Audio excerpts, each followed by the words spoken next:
நம்ம உடம்புல இருக்கிற அத்தனை பிரச்சனையும் சரி செய்யணும் அப்படின்னா நம்ம உடம்புல இருக்கக்கூடிய எதிர்ப்பு சக்தி அவ்வளவு அற்புதமான வேலையை செய்யணும். முழு வீரியத்தோடு இருக்கணும். ஸோ அதற்கு பயன்படக்கூடிய ஒரு முக்கியமான மூலிகை, அதோடு நம்ம உடம்புல இருக்கிற கெட்ட கழிவுகளை அகற்றுறதுலையும் முக்கிய பங்கு வகிக்கக்கூடிய ஒரு அற்புதமான மூலிகை. இது அமேசான் காட்டில் அடர்ந்த வனற்பகுதியிலெல்லாம் போய் தேட வேண்டாங்க. நம்ம வீட்டில் சாதாரணமாக தூக்கி எறிகிற ஒரு கேரி கவர்லேயே வளர்த்தெடுக்க முடியும். நம்ம முன்னோர்கள் நமக்காக விட்டுட்டு போன ஒரு அற்புதமான வாழ்வியல் நடைமுறையை தான் இப்போ உங்கள் முன்னாடி வைக்கிறேன். எங்கள் பாட்டி காலம் தொட்டு நாங்கள் பயன்படுத்துறது.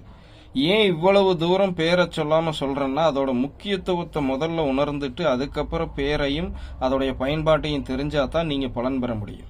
ஸோ அதன் பிரகாரம் பார்த்தீங்கன்னா இதனுடைய பெயர் கற்பூரவல்லி அல்லது ஓமவல்லின்னு சொல்லுவாங்க. இது எப்படி நம்ம பயன்படுத்துறது ஒவ்வொரு பதிவில் ஒவ்வொரு முறையாக பார்க்கலாங்க. ஸோ தவறாமல் ஜெம்சி பவன் ஃபுட்ஸ் உறவுகள் தொடர்ந்து பாருங்க.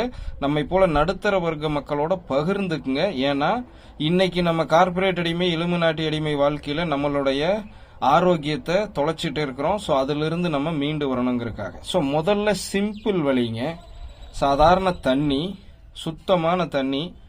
உங்கள் ஏரியாவில் ஒரு வேளை அந்த தண்ணியில் டவுட் இருந்தது அப்படின்னா காய்ச்சி ஆற வச்சுக்கோங்க. சரிங்களா?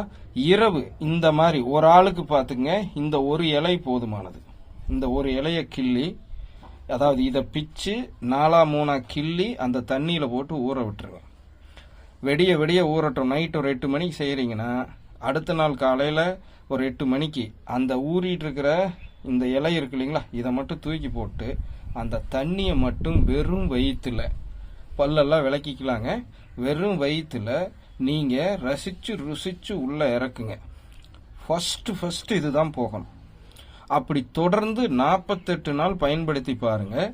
இன்னும் உடம்புல கெட்ட கொழுப்பு இருக்குது, தொப்பை இருக்குது, ஒபிசிட்டியால் பாதிக்கப்பட்டிருக்கிறேன், ஃபேட்டி லிவரால் பாதிக்கப்பட்டிருக்கிறேன், தைராய்டால் பாதிக்கப்பட்டிருக்கிறேங்கிறவங்க அதை குடிச்சிட்டு ஒரு 20 நிமிஷம் கழிச்சு சின்ன அளவில் வேர்க்கிற மாதிரி ஒரு நடைப்பயிற்சியோ இல்லை நம்ம செய்யக்கூடிய ஆரோக்கியமான வாழ்வுக்கான 1200 மூச்சுக்கள் குரு வித்தையோ செய்து வேர்க்க வச்சிருங்க. அந்த 48 நாள் நீங்கள் செய்ய வேண்டியது எம்டி ஸ்டமக்கில் இது உள்ளே போகணும். நம்ம சொன்ன மாதிரி உள்ளே போனது ரத்தத்தில் கலங்கி நம்ம சொல்கிற மாதிரி வியர்வையாக வெளியே வரணும். இவ்வளவு தான். முடிஞ்ச வரைக்கும் ட்ரை பண்ணுங்க. இனி அடுத்தடுத்த பதிவில் இன்னும் இதை எப்படி எல்லாம் பயன்படுத்தலாம், எந்தெந்த உடல் உபாதைக்கு எப்படி பயன்படுத்தலாம் அப்படிங்கிற எங்களுடைய 13 வருட ஆராய்ச்சி தகவல் உங்க முன்னாடி வைக்கிறோம். வேணா உங்க சுய விருப்பத்தில் பின்பற்றி பலன் பெற்றுக் கொள்ளுங்கள். எங்களுடைய நோக்கம் எங்களுக்கு கிடைத்த ஆரோக்கியம் உங்களுக்கு கிடைக்கணும், அவ்வளவு மட்டுமே.